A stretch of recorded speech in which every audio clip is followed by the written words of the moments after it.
I got one of those water flossers. Oh, those are weird. Very confusing time. Yeah. I pressed the button, water squirted 20 feet into my bathroom, hit my blinds, the cats ran, clawed up my foot. I didn't know what was going on, so then I try to press the button again, it starts pulsating. I don't know why I'd want a pulsating flossing in my mouth. The water is everywhere. It's just, I felt violated. All right, let's do this. What is the appropriate size movie theater popcorn and drink, all right? There's a value there, you gotta find it. What is the most appropriate amount of deodorant wipes to the armpits, all right? Sometimes that matters. And what is the best anime opening of all time? Season 4 Attack on Titan. These are all appropriate questions you may ask yourself every once in a while when you're bored. And there's another question, a question that almost everyone asks, ow, my shoulder, when they're looking for another summer toy, and it's, oh, wait, I'm Alex. Alex said FI on Instagram, and today we're gonna be talking about what truly is one of the best cars you could buy. But within that, what is the best generation? A Mazda Miata you should buy.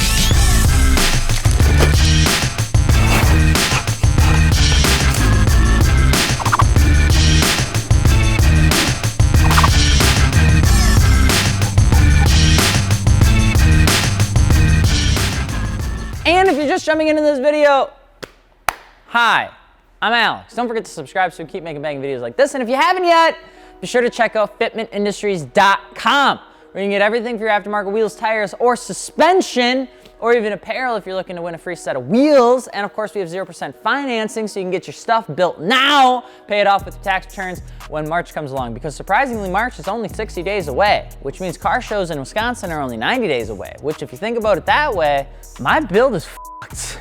When you're looking to pick up a Mazda Miata, you have a few choices, all right? You have the tried and true, the happy as a clam NA Miata that was made from 1989 to 1999. It came with a little baby 1.6 liter, could climb to 60 miles per hour in about 8 seconds, had 115 horsepower, and featured the most gorgeous kawaii eyes you could possibly ever lay eyes on. They made you swoon.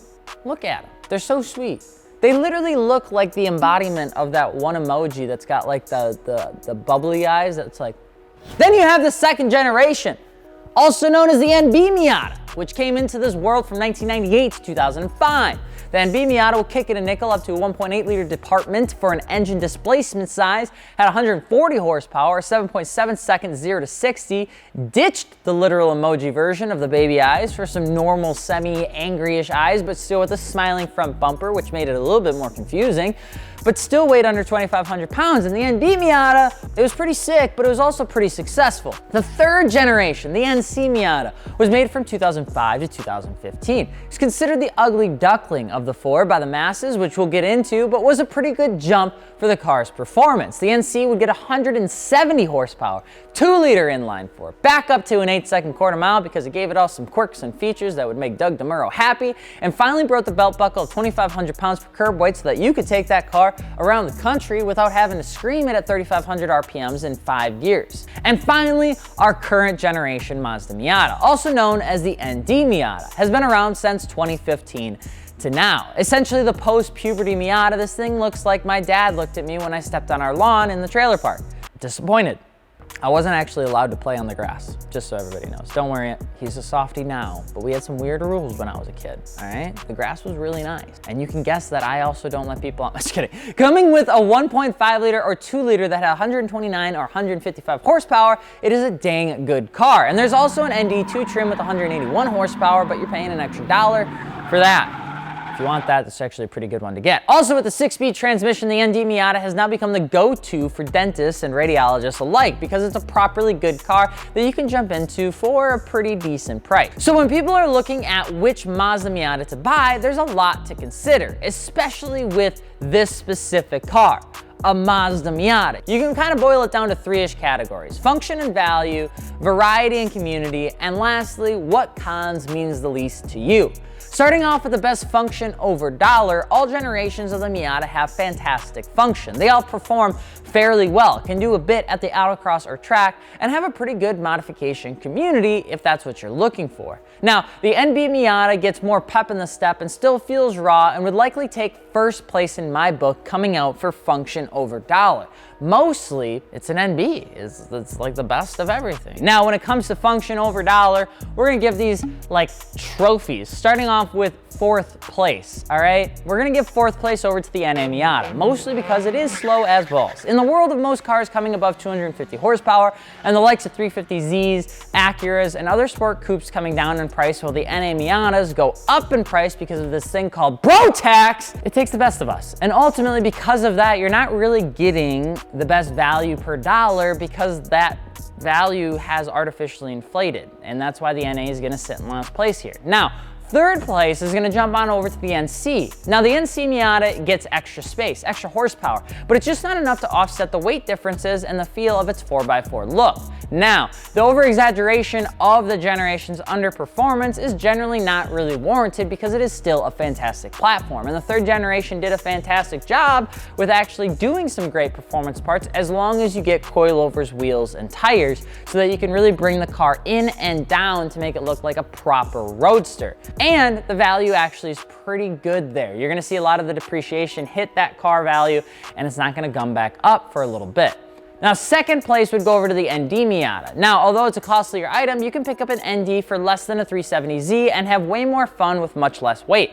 Also, Miata has learned a lot from their NC generation and from the feedback of their community, bringing the car back down in terms of height, fine-tuning the performance characteristics versus the horsepower numbers, and attempting to future state their tech within the car to perform for a while, which is why this sits in 2nd place. And on top of that, you are getting a brand new car. And there's a lot more stuff in this generation than something like an NC or an NB.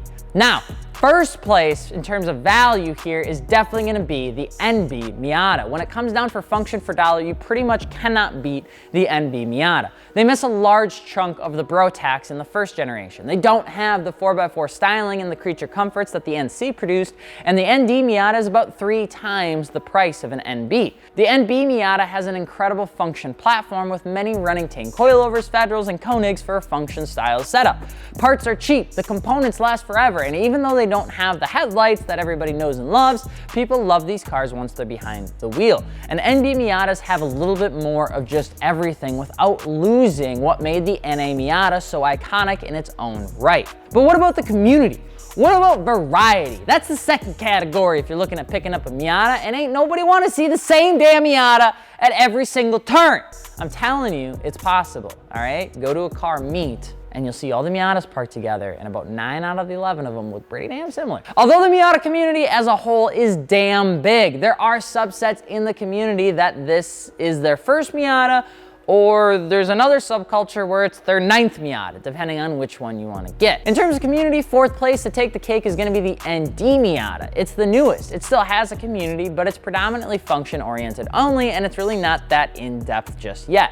Head on over to our gallery and you'll see that there are people modifying them, but not as, substantial as the previous generations. Additionally, those that are in the newest generations usually are a bit older and don't use their cars as 100% expression. Mostly they just use them to get to work and sometimes go to, festival foods. 3rd place, sorry NC, it doesn't deserve to be here, but it is. The community of the NC generations is much slimmer than the 2nd and the 1st place generations, but still more prominent than the latest generation due to price, age, and availability. Most people will say though that once you pick up an NC Miata, you will not regret it. The NC Miata is still one of the best platforms that you can get, especially if you're a little bit of a normal-sized human. This has the space for you.